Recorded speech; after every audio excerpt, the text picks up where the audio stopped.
Olá, saudações da Estante Digital. Eu sou o Davi Vieira, sou gestor de treinamento corporativo, sou especialista em alimentos seguros, sou também técnico de segurança do trabalho e atualmente desenvolvo a minha atividade como mentor e consultor de gestão de pessoas. Muito bem, alguns amigos pediram, alguns clientes solicitaram e eu vim aqui trazer essa reflexão para o nosso canal. O tema da nossa reflexão de hoje, ela fala de liderança que forma as pessoas. Os princípios do livro de Êxodo, no capítulo 18, no versículo 20, aplicados ao desenvolvimento de equipes. Vamos lá, então? O texto fala e declara-lhes os estatutos e as leis e faz-lhes saber o caminho em que deve andar e a obra que deve fazer. Êxodo 18, 20. Muito bem. Grandes líderes não apenas executam tarefas, eles formam pessoas capazes de dar continuidade à missão. Desde os tempos de Moisés, a Bíblia revela que a verdadeira liderança, ela se fundamenta no ensino, no exemplo, na delegação responsável e no desenvolvimento contínuo de novos líderes. O contexto histórico, para a gente entender um pouco o que está acontecendo. Após a saída do Egito, o povo de Israel iniciou a sua caminhada rumo à terra prometida. Sob a liderança de quem? Sob a liderança de Moisés. Muito bem. Com o crescimento da nação, todas as decisões, julgamentos e orientações passaram a depender exclusivamente dele, Moisés, tornando a sua rotina extremamente desgastante. Ao visitar o acampamento, Jetro, que era o sogro de Moisés, ele observou essa realidade e percebeu que aquele modelo de liderança,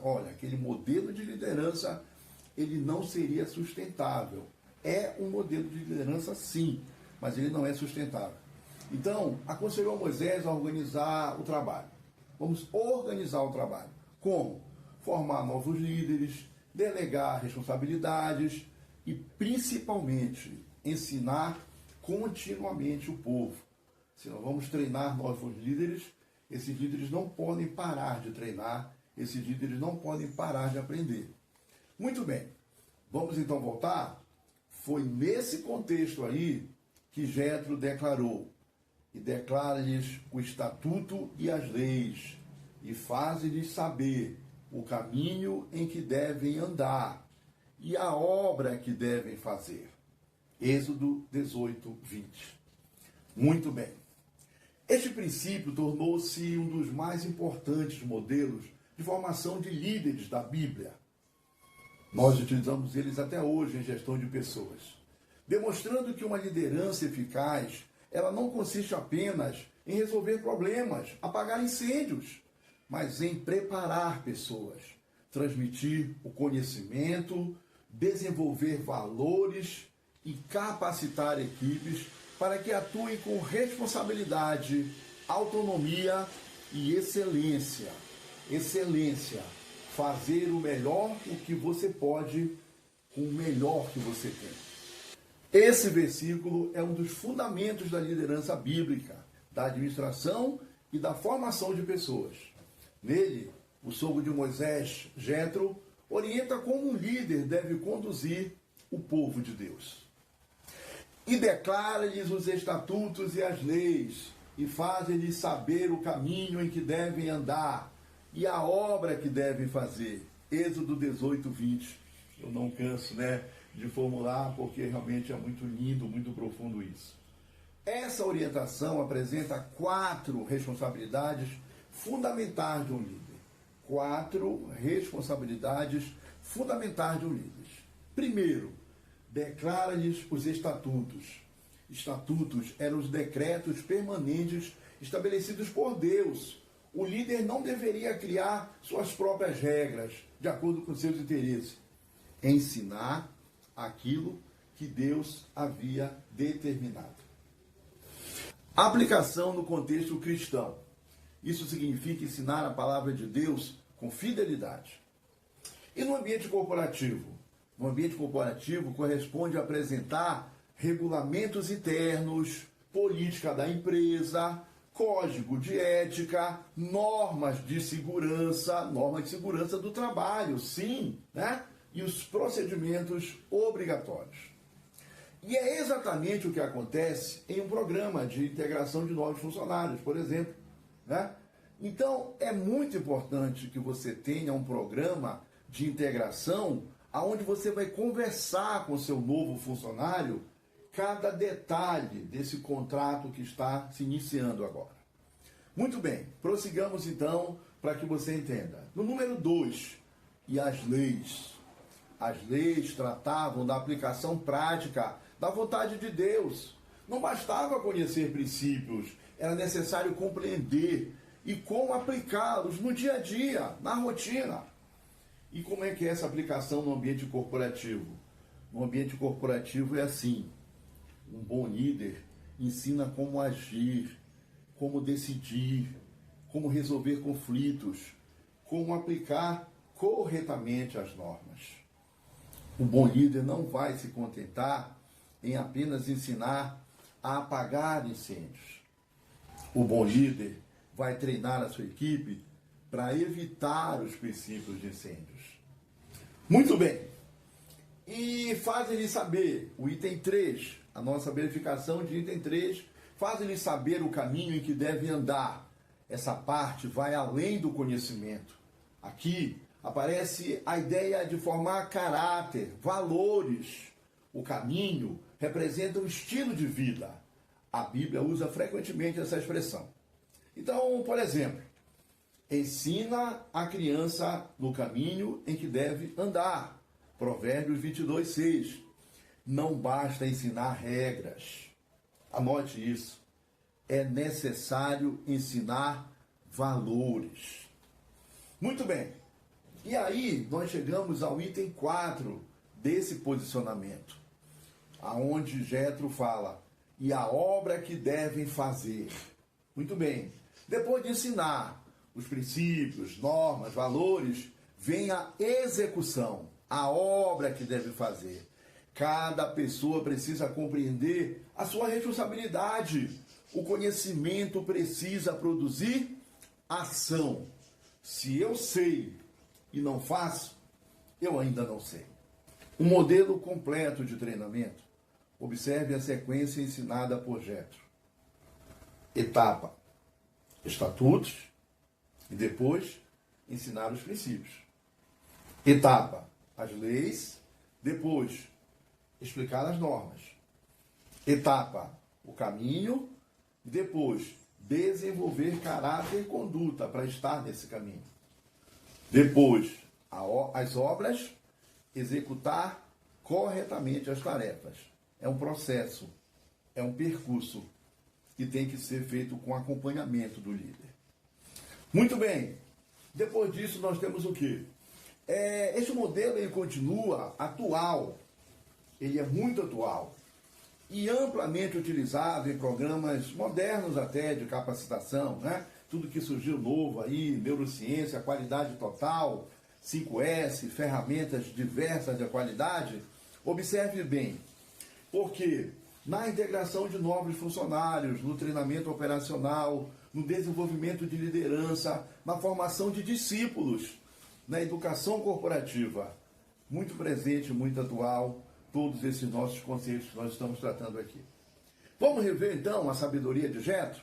Olha só, antes desse conselho, Moisés julgava sozinho todas as causas do povo, desde a manhã até a tarde. A Bíblia fala desde a manhã até a tarde. Jétro percebeu que esse modelo era insustentável e propôs duas mudanças complementares. Primeiro, ensinar o povo para que conhecesse os princípios e soubesse agir corretamente. Depois, delegar responsabilidades a líderes capazes, capacitados para compartilhar a administração da comunidade. Muito bem, assim, a liderança deixava de depender exclusivamente de Moisés e passava a formar outras pessoas para servir. Atenção, líderes para servir, não para ser servido. Ótimo. Caminhamos então. A aplicação para a área de treinamento corporativo. Como que seria então? Este versículo pode ser considerado um dos mais antigos modelos de educação e treinamento registrado nas Escrituras.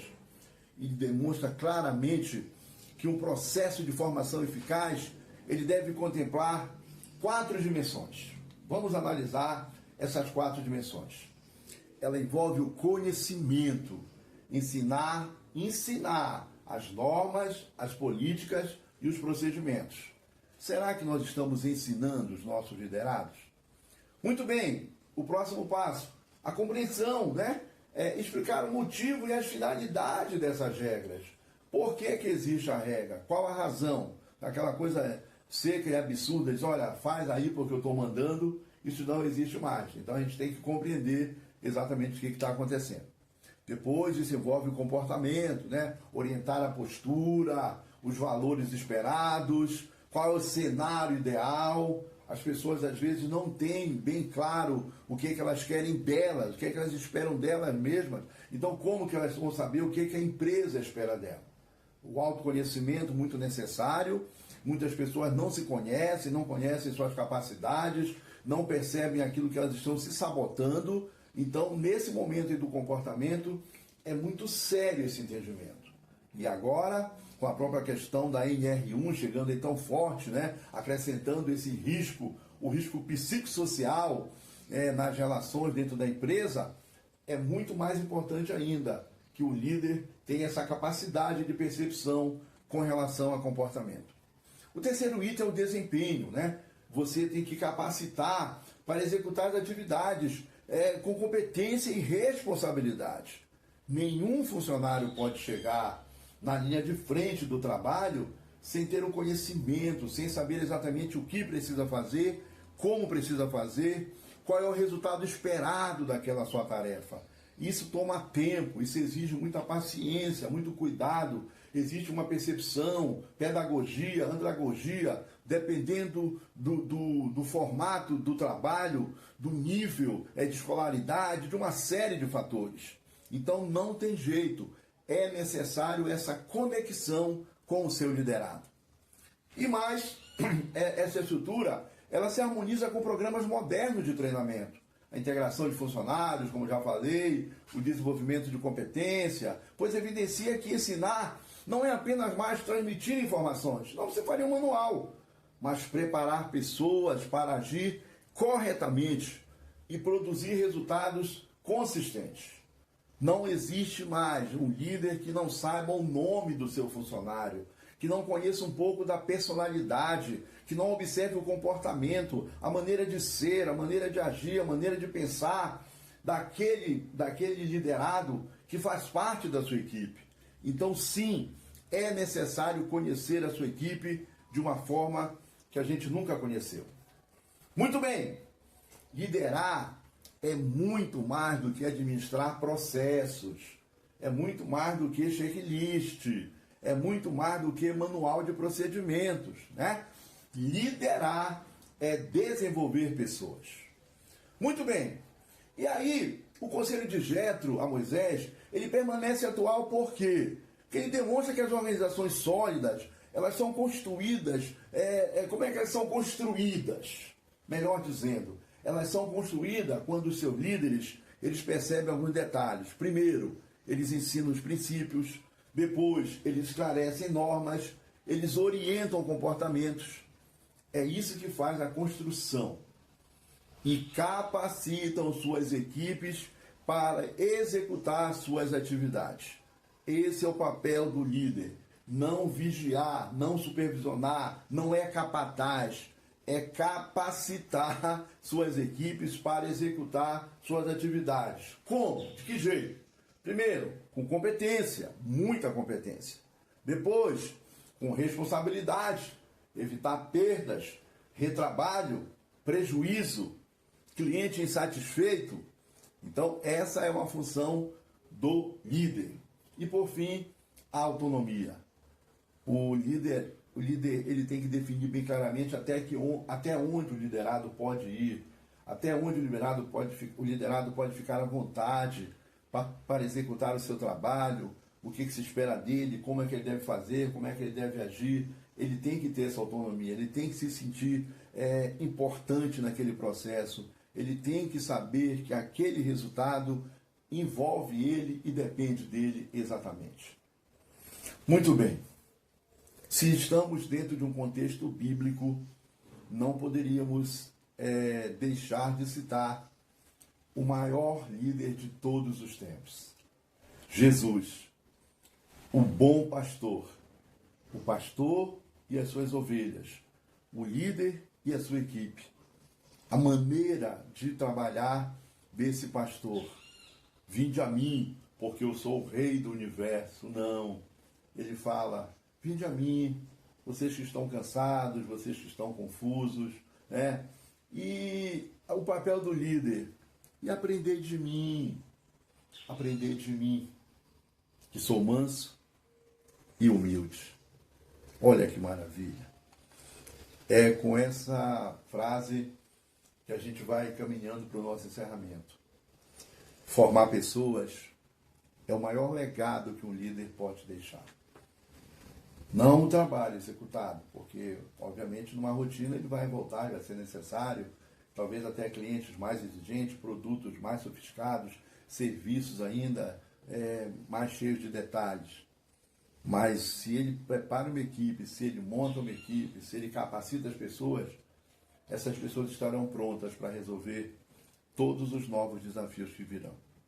Formar pessoas é o maior legado que um líder pode deixar. Eu agradeço muito a sua atenção e desejo a você muito sucesso e muita paz em tudo que você for fazer. Deus abençoe você, um grande abraço e até a próxima. Saudações da Estante Digital.